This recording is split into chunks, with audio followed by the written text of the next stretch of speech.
Well, first off, we're going to need that. Then we might need some of this. We might need some of the other stuff in this drawer too, but we'll get back to that later. And then let's see what's here. We might need a few of those here as well. And well then, I have no idea what we're doing here. No idea.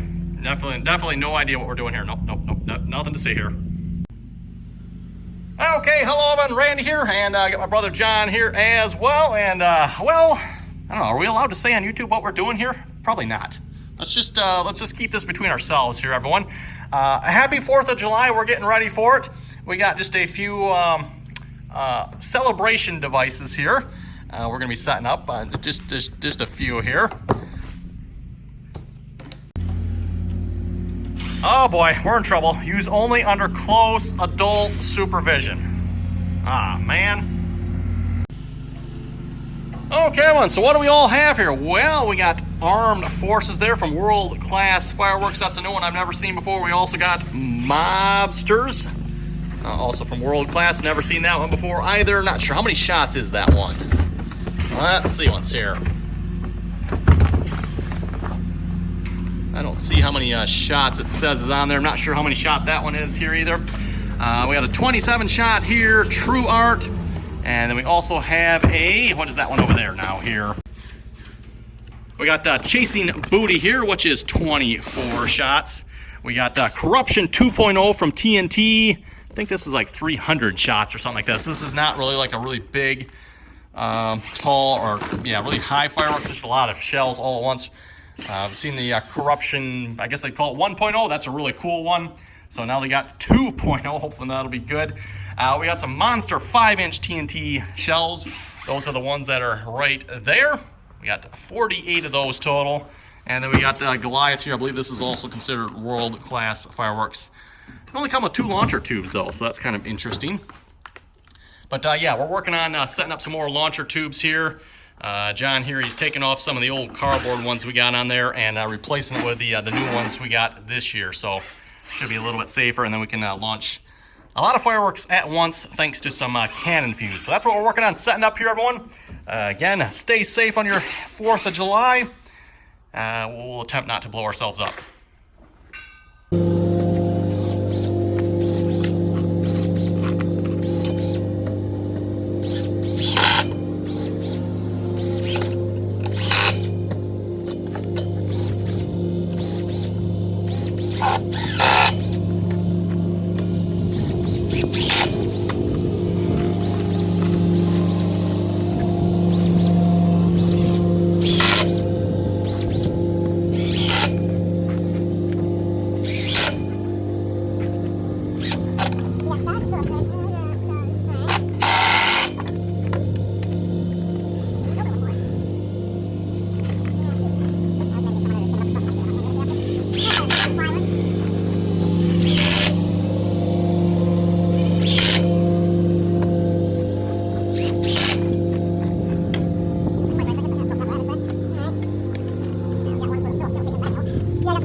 I think we need to open the big one here and see what we have here.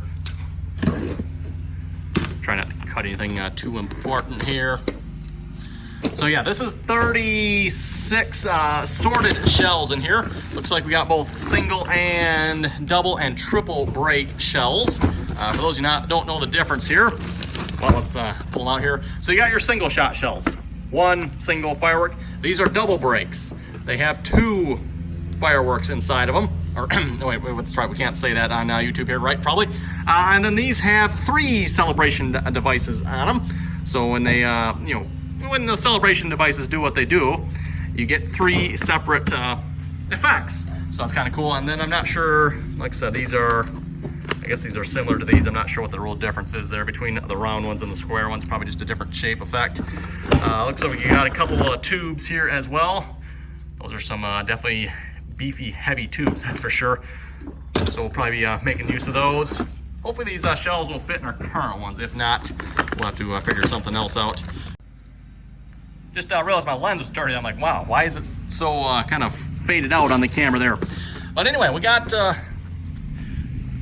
tubes set up here. We got 20 tubes on this one here. These are steel tubes, and you'll have to say, everyone, when they go launch out of the steel tubes, that sounds really nice, launched out of the steel tubes. We got another 15 tubes here. These are from all previous years, by the way. We take them, we line them up on a board like that, and yeah, it gives us a lot more options for firing them off a little bit quicker. Otherwise, launching one at a time there, it takes a bit of time if you're doing that. And of course, by the way, it's not recommended that you reuse these. That's probably not a wise idea, but we do. Haven't had any problems. One thing I would recommend you do if you ever do this, mount them to a piece of plywood, something that's got a nice big solid base, because otherwise these tubes do tip over unless you have them firmly planted on something. Okay, everyone, so now comes the fun part here. We got to take the fuses off all of these. We also got all of those to do yet as well. So everyone, we'll be back here in, I don't know, probably 20 minutes here or so. Actually, John's making real quick progress of it, getting the fuses off there. And then we'll start taping these up. Okay, everyone, now for the fun part. We start loading fireworks into the tubes. Again, we added 6 more tubes here. Decided to get those mounted up on a piece of plywood here as well. So we had 35 before. Now we have, I believe that put us up to 41 tubes total here. And at least from this box, again, we got 36, and then we got 48 of these. So unfortunately, we don't have quite enough tubes. We'll have to reload at some point.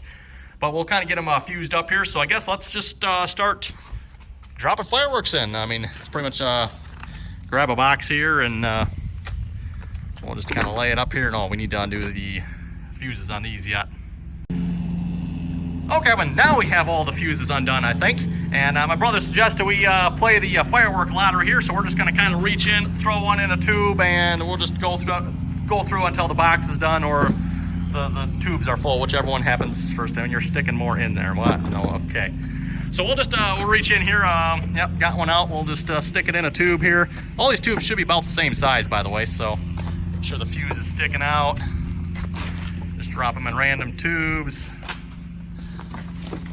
Grab a couple at a time here.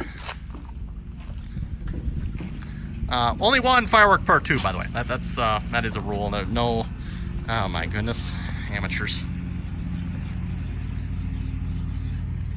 Oh, need to have the fuse sticking out. Kind of hard to light the fuse if the fuse isn't sticking out. These are the big, these green ones here, the big 5-inch shells, by the way. Brand new, I haven't seen those before, so I don't think they've had them before that I know of. So I'll be interested to see what those are like here this year. And just like that, everyone, we got all the tubes loaded here. Now what we're going to do is we're going to take the fuse there, and we're going to string these all together so this whole group goes off with one fuse. Same thing with this group here. So again, there's 20 in this group, 15 in this group. There's only 6 in this group. Again, 3 separate pieces of plywood here. We'll get them all taped together. And all we simply do here is we just take a little duct tape and tape it around the fuse there. So again, the fuse will light it when it goes off.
Okay, well, and just like that, we got all the fuses here again. So there's 41 fireworks here that are all fused up, 3 different fuses. So again, there's 3 separate pieces of plywood here. So 1 fuse here for 20. There's a fuse here for 15, and then a fuse here for just the 6.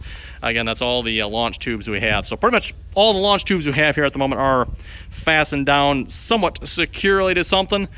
And just makes it a lot easier when you go to light them, everyone. Otherwise, you can only light a couple at a time. Even if you got all these tubes, reasonably speaking, you okay, maybe light 2 of them, just because they burn that quickly, and then you're going to be right there when they go off. You don't want to have that. So this gives us, I don't know, was that maybe like an extra 15 seconds to get away, plus however long it takes to burn down in the tube there. So you got a good minute or so to get away before these start going off.